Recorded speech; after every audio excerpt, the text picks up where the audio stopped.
Auqatus sholati ari pirang-pirang waktu salat khamsun eta aya 5. Awal waktu zuhri ari mimitina waktu zuhur, zawalus samsi eta lingsirna panon poe.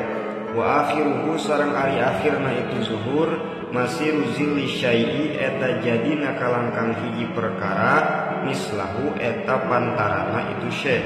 Ghairozil lil istiwa'i anu salian ti kalangkang istiwa.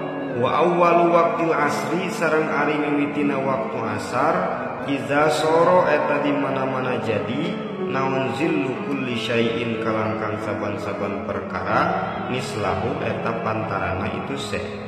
Wazada sareng ngaluwihan qalilan kalawan saeutik.